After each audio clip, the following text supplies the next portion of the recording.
रबी बिन सुलेमान ये हज के लिए जा रहे थे। उस जमाने में लोग काफलों में पैदल हज के लिए जाते थे।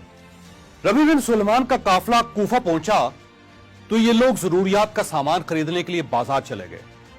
रवि ने रास्ते में देखा एक वीरान सी जगह पर एक खच्चर मरा हुआ है और एक औरत चाकू से उसका गोश्त काट रही है।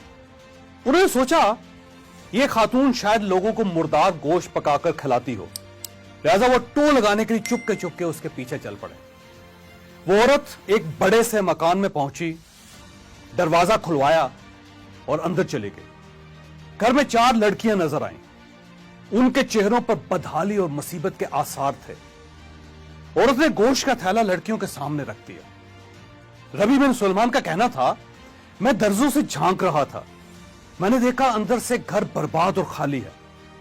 औरत ने रोते हुए लड़कियों से कहा, इसको पका लो और अल्लाह का शुक्र अदा करो। वो लड़कियां गोश्त काट कर उसको आग पर भूनने लगी। मुझे बहुत तकलीफ हुई।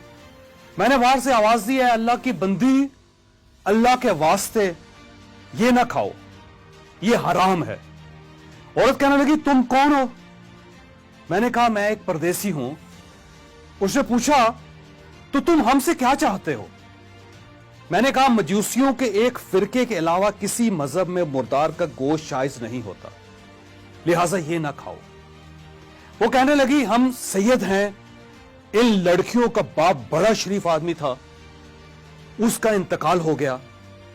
जो तरका उसने छोड़ा था वो खत्म हो गया। सैयद किसी के सामने हाथ नहीं फैला सकते।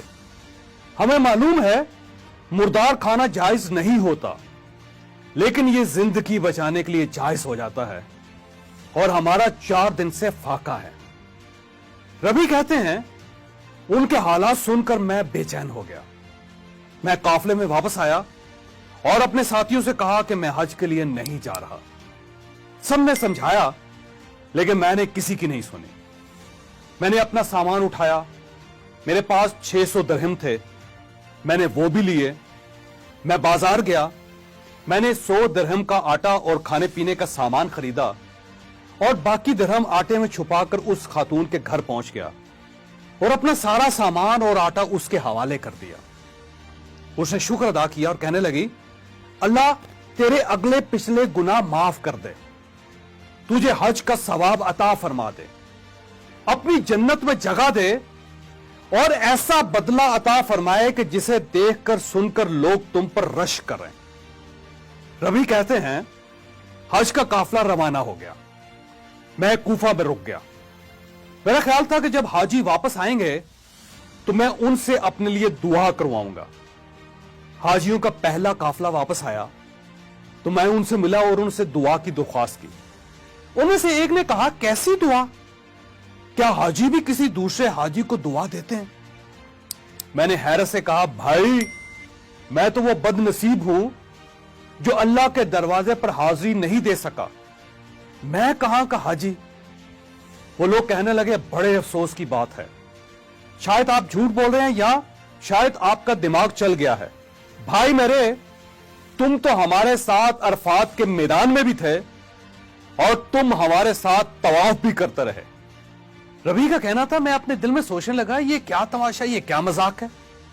इतने में मेरे शहर के हाजियों का काफला भी आ गया। मैंने उनको भी हज की मुबारकबाद पेश की तो वो भी हैरत से मेरी तरफ देखकर कहने लगे, तुम हमसे पहले कूफे कैसे पहुंच गए? मैंने जवाब दिया, मैं तो तुम लोगों को हज पर रवाना करने के बाद यही रुक गया था। वो बोले, तुम हमारे साथ मजाक कर रहे हो, तुम हमारे साथ अरफात में भी थे और तुमने हमारे साथ रमी भी की थी। तभी कहने लगे, मेरी हैरत में इजाफा हो गया। इस दौरान उनमें से एक शख्स आगे बढ़ा और कहने लगा, भाई इनकार क्यों करते हो? तुम हमारे साथ मक्का में भी थे और मदीना में भी, बल्कि जब हम रोजा रसूल की ज़ियारत के बाद बाबे जिब्राइल से बाहर आ रहे थे तो उस वक्त तुमने ये थैली मेरे पास अमानतन रखवाई थी, ये लो अपनी थैली वापस ले लो। रबी बिन सुलेमान कहने लगे, मैंने उस थैली को इससे पहले कभी नहीं देखा था। मैंने थैली देखी तो उस पर लिखा था, हमारे साथ तजारत करने वाला कभी नुकसान में नहीं रहता। मैं थैली लेकर वापस घर आ गया। عشاء کی نماز پڑھی اور کشمکش میں میری آنکھ لگ گئی. مجھے خواب میں نبی اکرم صلی اللہ علیہ وسلم کی زیارت ہوئی. رسول نے تبسم فرمایا اور ارشاد فرمایا, اے ربی, آخر ہم تمہیں کتنے گواہ پیش کریں کہ تم نے حج کیا ہے؟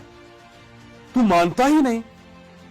بات یہ ہے کہ جب تم نے اس عورت پر جو میری اولاد تھی صدقہ کیا اور اپنا حج اس پر قربان کر دیا, تو اللہ نے ایک فرشتہ تیری صورت کا بنا کر اس کو حکم دے دیا کہ جاؤ قیامت تک ہر سال ربیع کی طرف سے حج کرتے رہو. یہ اب کرتا رہے گا, اور مزید دنیا میں تمہیں یہ انعام دیا کہ تم نے 600 درہم دیے تھے, اللہ تعالیٰ نے تمہیں 600 سونے کی اشرفیاں عطا کر دی ہیں. کھولو اس تھیلی کو اور دیکھو. ربیع بن سلیمان کہنے لگے, میں جب سو کر اٹھا تو میں نے تھیلی کھول کر دیکھی, اس میں واقعی 600 سونے کی اشرفیاں تھیں. ہم الحمدللہ مسلمان ہیں. ہمارا ایمان ہے کہ اللہ تعالیٰ کے لیے ہر چیز ممکن ہے. یہ وہ کچھ کر سکتا ہے جس کا ہم تخیل بھی نہیں کر سکتے. ہم یہ بھی مانتے ہیں کہ اسلام میں عبادت کا درجہ 10% اور خدمت کا درجہ 90% ہوتا ہے. وہ لوگ جو عبادت کو خدمت پر قربان کر دیتے ہیں, اللہ انہیں ربیع بن سلیمان کی طرح دوسرے مومنین کے مقابلے میں زیادہ صلہ دیتا ہے. آپ کو اگر یہ فرق سمجھ نہ آئے تو آپ عبدالستار ایدی صاحب کو دیکھ لیجئے اور اس کے بعد پاکستان کے علماء کرام کو دیکھ لیجئے. ایدی صاحب نے صرف خدمت کی تھی اور یہ پوری دنیا میں پاکستان کا حوالہ بن گئے, جبکہ ہمارے علماء کرام عبادت کرتے ہیں, انہیں صرف ہم جانتے ہیں. اللہ تعالیٰ نے کرونا کی شکل میں اس ملک کے ان تمام مخیر حضرات کو جو ہر سال رمضان میں عمرہ کیا کرتے تھے اور حج پر جاتے تھے, انہیں خدمت کا ایک نادر موقع عنایت کر دیا ہے. انہیں ربیع بن سلیمان بننے کی سعادت بخش دی ہے. لہذا میری آپ سے درخواست ہے, آپ اپنی عمرے اور حج کی رقم الگ کر دیں. اپنے دائیں بائیں موجود اصلی ضرورت مند تلاش کریں, وہ سفید پوش لوگ ڈھونڈیں جو غیرت کی وجہ سے کسی کے سامنے ہاتھ نہیں پھیلا سکتے, اور آپ پھر اس سال کے عمرے اور اس سال کے حج کے پیسے انہیں دے دیں. آپ اس رقم کے ایک حصے سے انہیں راشن اور کپڑے بھی لے کر دے سکتے ہیں, اور دوسرا حصہ کسی محفوظ جگہ انویسٹمنٹ بھی کر سکتے ہیں, اور اس انویسٹمنٹ کا منافع ان لوگوں یا ان لوگوں کے خاندان کے لیے وقف بھی کر سکتے ہیں. یوں ان کا مستقل بندوبست ہو جائے گا اور انہیں دوبارہ کسی کے سامنے ہاتھ نہیں پھیلانا پڑے گا. آپ ضرورت مند خاندانوں کے جوان بچے یا بچیوں کو کوئی ہنر بھی سکھا سکتے ہیں. آپ انہیں تعلیم دیجئے اور ان کے لیے کسی نوکری کا بندوبست کر دیجئے.